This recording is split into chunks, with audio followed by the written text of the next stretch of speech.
Főleg Sepsiszentgyörgy és környékén, de akár itt a térségben is sokan ismerik őt közösségi munkáiról, jótékonysági akcióiról, az Izsák Művek Egyesület alapítójaként. Most azonban Izsák Arnold Róbert saját sorsát tárja elénk, mondhatni, kendőzetlen őszinteséggel mesél arról, hogy hogyan csúszott bele az alkoholizmusba, milyen testi-lelki következményekkel kellett szembenéznie, és hogyan próbál kilábalni ebből. A története mondhatni nem csak megrázó, de példaértékű is, mert segítséget kérni bizony, drága hallgatók, bátortolok. Szia Arnold, nagy szeretettel köszöntünk. Üdvözlök mindenkit, szervusztok. És hát köszönjük, hogy eljöttél ide hozzánk Szentgyörgyről. Én köszönöm a lehetőséget. Hogy érzed magad most ebben a pillanatban? Meg vagyok, köszönöm. Meg vagy. Mikor döntötted el, hogy nyilvánosan is megosztod a történetedet? Valamikor július közepén szántam rá magam. A gondolat az korábban megszületett, igazából már hónapokkal azelőtt, de nem tudom, valahogy mind halaszgattam, mert nem volt azért egyszerű. Persze, ez teljesen érthető egyébként. Így is nagy dolog. Hogyan reagált a környezeted, amikor először hallották, hogy te kérsz segítséget? Az üzeneteket, amiket kaptam, azok mind pozitív, bátorító üzenetek voltak, és már amikor az izsák.ru-n megírtam a beszámolómat, már azután érkezett nem sokkal egy néhány adomány is, tehát hogy én szerintem jól reagáltak az emberek, az együttérzésükről, a támogatásukról biztosítottak engem. Úgy értettem, hogy volt, aki hátam mögött más mondott, kibeszélt, szemtől szemben még nem mondott senki semmi ilyesmit. Értem. Mesélj nekünk kicsit az Izsák Művek Egyesületről. Hogyan és miért hoztad létre, mi mindennel foglalkozik? Az Izsák Művek Egyesület 2017-ben alakult meg, amikor is 12-es voltam, tehát előbb volt egyesületem, mint érettségim, és azt tűztem ki célul, hogy segíteni minél több emberen, minél többféle módon. Hát nagyjából ebből állt az a 10 oldalas statutum is, amit megmutattam a bíróságon, mikor létrejött. Úgy érzem, hogy az elmúlt 8 évben sikerült a lehetőségeinkhez mérten ezt megtenni. A legfrissebb, az idei legnagyobb termékadomány a Cleantensív-től érkezett, és tisztítószereket, tisztálkodási szereket tudtunk kiosztani rászorulóknak. Nagyszerű. De élelmiszert is osztottunk, könyveket is osztottunk, igyekeztem lefedni testi-lelki szükségleteket. Milyen érzés volt éveken át másokon segíteni, majd hirtelen mondhatni saját magadért kelljen támogatást kérni? Ez volt a legnehezebb, mert mindenki úgy ismert, mint aki már 13 éves kora óta önkénteskedik a Vöröskeresztnél, kezdtem az önkénteskedést. Az is hozzátett ahhoz, hogy nyitottabb legyek az emberek iránt, és érzékenyebb a szociális problémákkal kapcsolatosan, és így született meg az ötlet. Én már 16-17 évesen a fejembe vettem, hogy amint betöltöm a 18-at, lehet leghamarabb legyen egyesületem, és kezdjek el segíteni. Éppen ezért van a közmondás, hogy a cipésznek mindig jogos a cipője.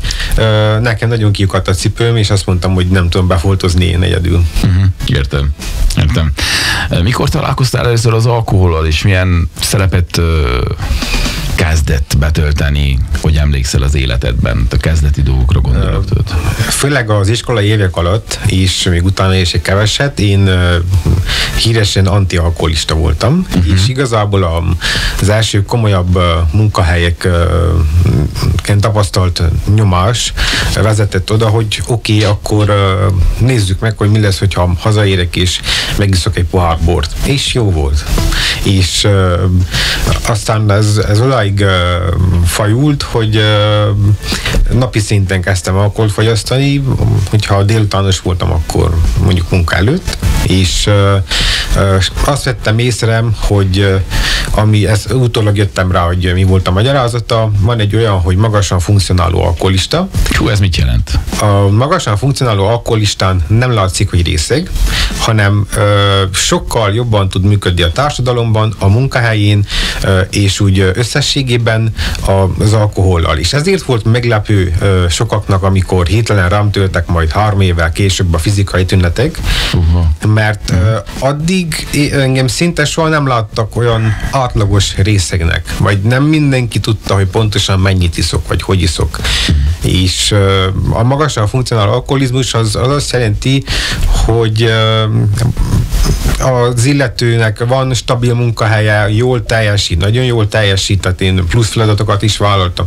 Rendkívül nyugodt, a társaság lelkem nagyon megnyílik, tehát úgy éreztem, hogy megtaláltam magamnak a csodaszert, és úgy éreztem, hogy legyőzhetetlen vagyok, engem semmi nem érhet, és az sem ijesztett meg, amikor a koktélok, mert otthon aztán kezdtem berendezkedni szépen koktélkészítésre, és az sem ijesztett meg akkoriban engem, hogy itt akár több literről is beszélhettünk egy nap alkoholos italról, vagy több üveg borról. És nappalra energiát adott, éjszaka segített aludni, mondom, hogy ez nagyszerű, ezzel így sokáig el leszek. És 2022. szeptemberében igen, kezdődtek az erős gyomorpanaszok, hányinger, hasmenés, nagyon erős görcsök, remegés, nagyon megijedtem, azonnal abba hagytam az alkohol és a kávéfogyasztását, és elkezdtem gasztroenterológushoz járni. És itt már ott voltunk december környékén, hogy én szinte hetente vettek tőlem vért, és néztek mindenfélét. Volt tünetek miatt? Mert igen, azok maradtak? Igen, ez volt a gond, hogy a tünetek maradtak. Kaptam kezelést, mondom, jó, egy gyomorrontás elmúlik. Megijedtem persze, mert olyan erős, tehát annyira beteg sose voltam. Megijedtem, és miután 3-szor voltam a sürgősségen Szentgyörgyön, utána eszembe jutott, hogy az akkori munkadómnál volt egy privát biztosításom, azért Brassóba mentem a Regina Mariához, sokkal profiban álltak az egészhez, lecserélték a gyógyszereimet, vettek egy halom vért, egy csomó mintát, és onnan kezdődött az egész kálvária, hogy úgy mondjam. Tehát hetente ingáztam oda, és mivel nem szűntek a tünetek, egyre rosszabbodtak, megjelent a szorongás, az álmatlanság, és lassan a depresszió. És 2022. december óta rengetegféle fajta nyugtatót, altatót és antidepresszánst, sőt még stimulánsokat is kipróbáltak rajtam, többen is kezeltek, és rendkívül erős mellékhatásokkal járt. Olyan gyógyszerekről is beszélhetünk, ami sárga receptes, akit jártas a témában, az tudja, hogy a morfium van például a sárga recepten, tehát az a kategória, ami szigorúan szabályozott, mert drog. És azzal próbáltak kihúzni engem a depresszióból, de azzal sem sikerült. Mindeközben te fogyasztottál alkoholt? Nem, egészen, tehát egy jó fél évig az első tünetektől nem fogyasztottam alkoholt. Mert hogy úgy megijedtél? Igen, és azonnal abba hagytam. És megnyugodtam egy kicsit, hogy annyira mégsem volt erős a függőség, vagy nem irányított a szer engem, hanem eleinte én őt, mert ekkora fogyasztás mellett, hogyha az hirtelen alkohol megvonás, az delirium tremenshez vezet, ami egy életveszélyes állapot, és a kórházban is italt adnak, hogy helyre jön az ember, és nagyon fokozatosan szedik le az alkoholról. Nálam ez nem történt meg, hál' Istennek, ez volt az érten jó dolog az egészben. Nem mondhatom azt, hogy az elmúlt 3 évben egyáltalán elfogyasztottam alkoholt. Mikor kicsit jobban voltam, ha a kezelés úgy tűnt, hogy beválik. Ha volt egy születésnap, egy karácsony, egy összejövetel, akkor azt vettem észre, hogy az otthoni alkoholfogyasztásról nagyjából le is mondtam, és csak társaságban azért, hogy hát keresve azt az érzést, amit régebb adott valamikor az alkohol, még próbálkoztam vele, de már nincs meg ugyanaz a hatása, már nem dob fel, már nincs egyáltalán ilyen hatás, úgyhogy mostanában nagyon nem fogyasztok alkoholt. Amikor különböző kezelésekkel foglalkoztak irányodba, akkor tehát mindenki tudta, hogy mire kezel? Tehát, hogy alkohol problémával küzdködsz? Amivel kezeltek, és ami a végső diagnózis volt az orvosok részéről, az az irritábilis bélszindrómának a hasmenéses változata.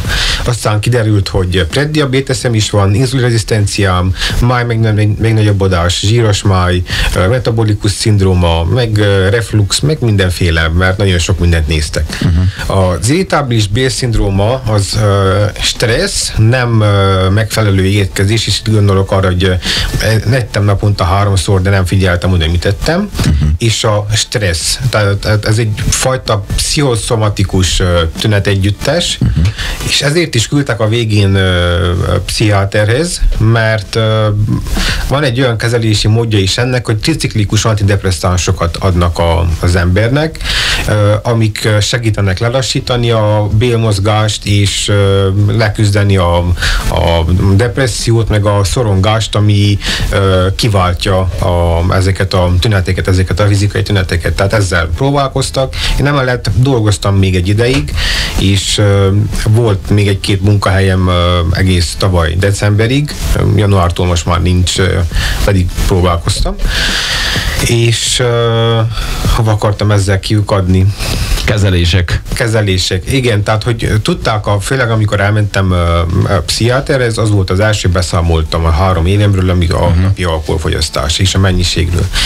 És egyszer az egyik orvos a 3. sikertelen kezelés után azt mondta, hogy mit is csinált ön, mielőtt ide került, vagy eljött. Mondom, hogy hát naponta ittam. Hát akkor folytassa. Az segített. Érdekes megközelítés volt, mint a kicsit lemondott volna rólam, és akkor aztán más orvos kerestem, így jutottunk el kb. 7-es számú orvoshoz, aki konzultált, kivizsgált, meg hasonlók. A OSZDON gondolkodtál, vagy nem? Vagy hogy van ez? Vagy tudsz-e róla, hogy van ott egy ilyen központ? Amiket én néztem, azok Romániában vannak, 2 ilyen központot is találtam, ahol a különböző függőségekben segítenek, és itt most inkább a gyógyszerfüggőség a nagy gond, a nyugtatók és az altatók nélkül nem tudok meglenni.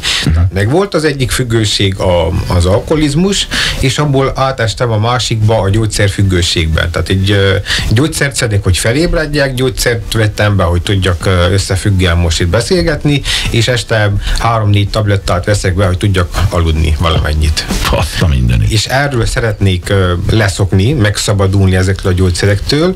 Próbálkoztam összesen 3 alkalommal. Az első olyan rosszul sült el, egy hónapig voltam betegszabadságon, amíg helyrejöttem, és vissza kellett térjek a kezelésre. A 2 központban az a hasonlóság, vagy a közös vonás, hogy egyrészt megállapítják a további kezelési sémát, segítenek leszokni a gyógyszerekről.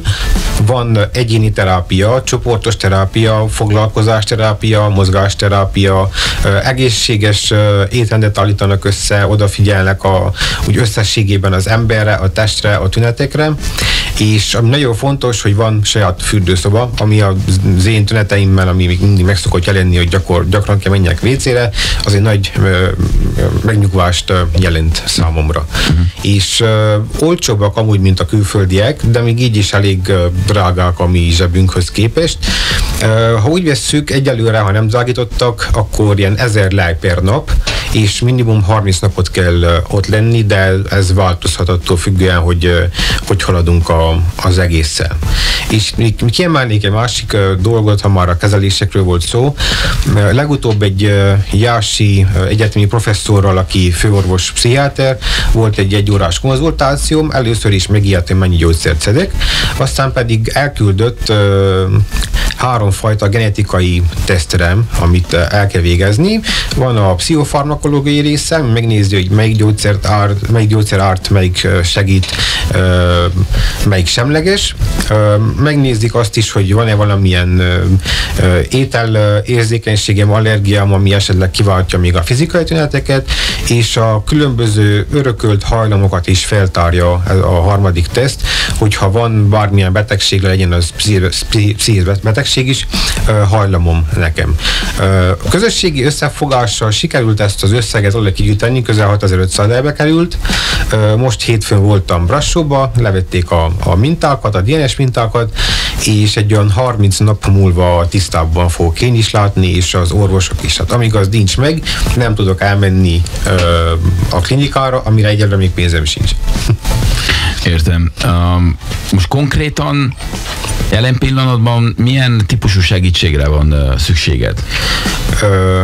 Anyagi segítségre, mert azt is megemlíteném, hogy az évek során hol volt munkahelyem, hol nem volt munkahelyem, lett 2 hitelkártyám, és hitelekben másztam, hogy tudjam fizetni a gyógyszereket, a kivizsgálásokat, mert nem mindent fedezett a biztosító, mert érdekes, meg ritka betegségeket is kerestek, mindent ki akartak zárni, és most ott vagyok, hogy körülbelül 35 000 lejes mínusszal vagyok, és már nem várhatom el, hogy a végtelenség, hogy a szűk családi köröm segítsen, amiben tudnak, mellettem állnak, de itt már nagy összegekről van szó is, és nem tudom másképp ezt így családon belül megoldani, ezért is fordultam a közösséghez segítségkérésképpen.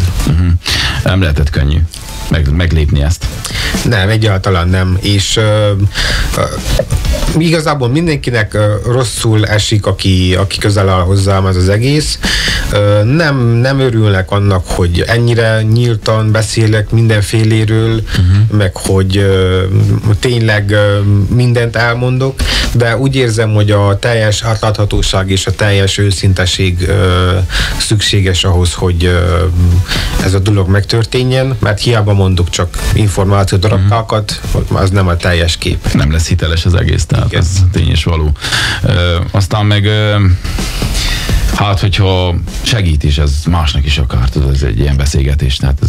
Igen, mindenképpen ez a másik célom, mert még mindig bennem van a segítő szándék, tehát egyrészt azért is tartom fenn ezt a témát, azért próbálok minél több helyre eljutni és beszélni erről, hogy elmondjam, hogy biztosan vannak még ilyen emberek, és nincsenek egyedül, kicsit nehéz, de nem szégyen segítséget kérni. És nem lehet, hogy nem kell idáig eljutni, hogy fizikai tünetek, meg fájdalmak, tehát olyan fájdalmaim voltak, amik már kiestek a sima fájdalomcsillapítók hatásköréből, és tramadolt kaptam, ami egy opioid származék, és idegi fájdalomra adják, és csak az segített.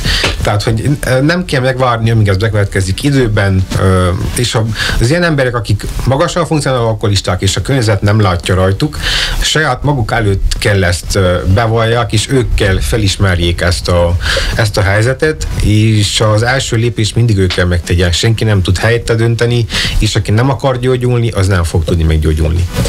Hogyan próbálod megőrizni a reményt és a motivációt a nehéz napokban? Mi a titka? Nem tudom, talán az antidepresszások jelenleg. Ja. És nem is, hogy remény és motiváció, hanem igazából egész nap azon agyalok, hogy mikor, mi lesz, hogy lesz, hogyan tovább. Bízom benne, hogy minden jól fog alakulni. Van hitem a gyógyulásban, de attól függetlenül még mindig ott a másik hang, az egyik felén a szördög, a másik felén az angyal, hogy mondja, hogy hát ki tudja, mikor lesz meg, lehet, hogy nem lesz ebből semmi, örülj, hogy idáig is eljutottál, mindenki megtudta, hogy mi van veled, ezentúl sehova se vesznek fél, mert rátkeresnek a neten és kiadja, hogy mennyi bajod van.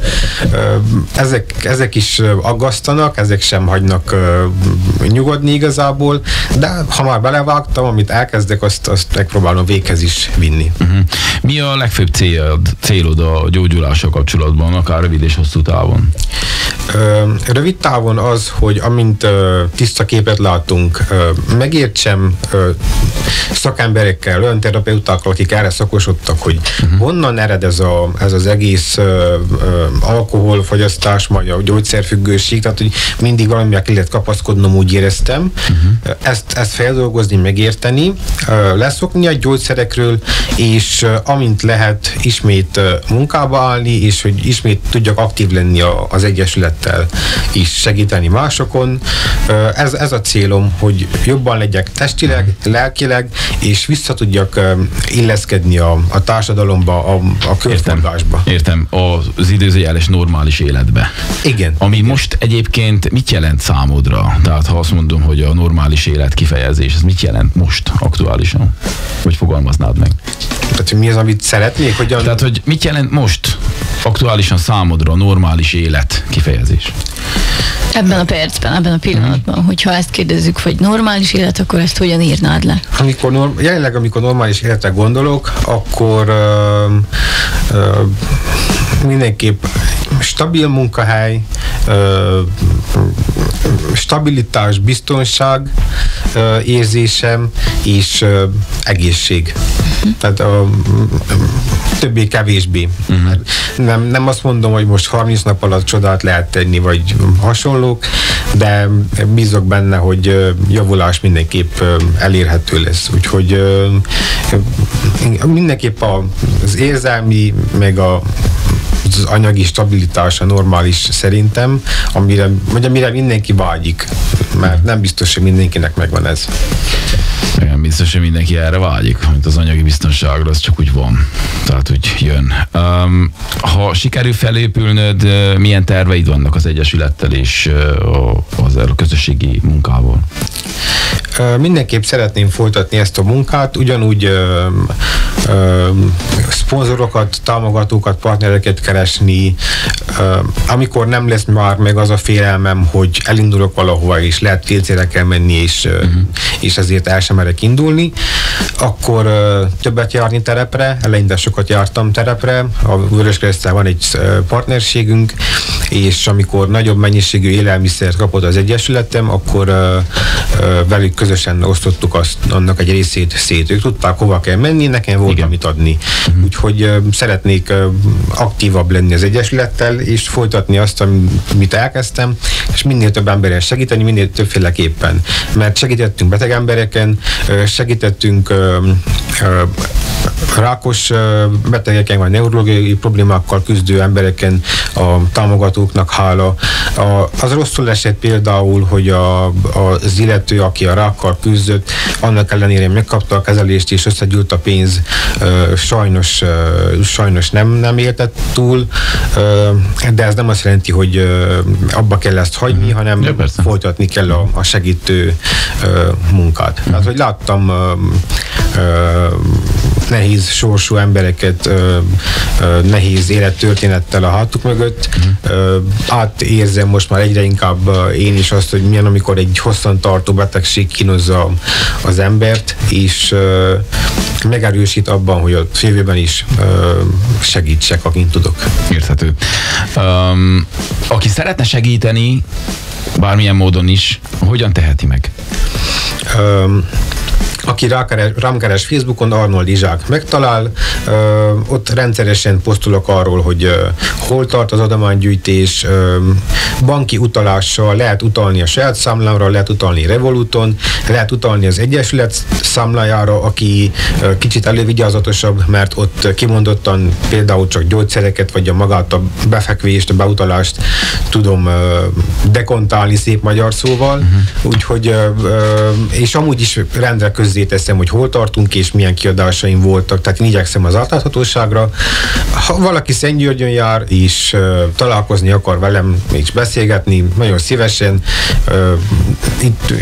vagy ha valaki készpénzben szeretne segíteni, akkor csak személyes találkozás után, ugye? Akik én adok nyugtát is, tehát én tényleg szeretnék átlátható lenni, de eddig az összes adomány és a 99%-a utalás formájában érkezett, banki utalás formájában. Ez a kényelmesebb valójában, tehát mindenki ugye futról, meg ki van töltve a napja, be van osztva az ideje, és akkor ezt 2-3 klikkel megoldotta. Igen, egy megjegyzés. Volt, aki javasolt, hogy nyissak több valutában számlát. Nem feltétlenül látom látom értelmét, addig, amíg nekem a becserénél van a számlám, a saját számlám, és volt, aki küldött 50 eurót, a bank automatikusan átváltotta, és live-be kaptam meg a pénzt, tehát azt hiszem, az plusz költséget is jelentene, hogyha lenne még plusz 3-4 valutás számlám. Nyugodtan lehet küldeni, utalni bármilyen valutában, mert a bank átváltja, és live-be kapom meg azt az összeget.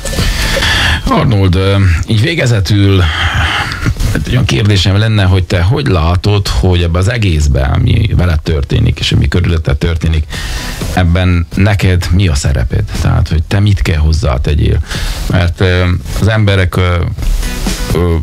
aki szeretne, az megteszi a segítségnyújtást a részéről, az orvosok és az egészségügy az szintén, de itt még van egy fél, és te. Tehát neked mi a szereped, hogy látod az egészben? Hogy én is akarom a gyógyulást, és aktívan vegyek részt a gyógyulási folyamatban. Hogy ne csak üljek és várjam azt, hogy jó, kapom ezt a gyógyszert, hogy ezt nem tudom micsodát, és ugyanúgy nem csinálok semmit, hanem belülről is el kell induljon egyfajta változás.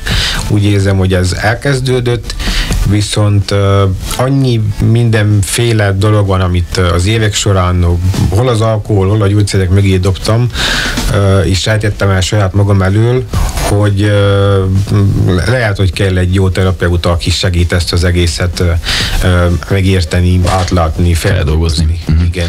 Nem lehet, hanem ez biztos. Igen. Ez biztos. Arnold, sok sikert kívánunk mindenhez. Kívánjuk, hogy térjél majd vissza hozzánk pozitív élményekkel. Mindenképpen. Nagyon szépen köszönöm. Köszönjük szépen ezt az őszinteséget is, amit hoztál nekünk. Én is köszönöm.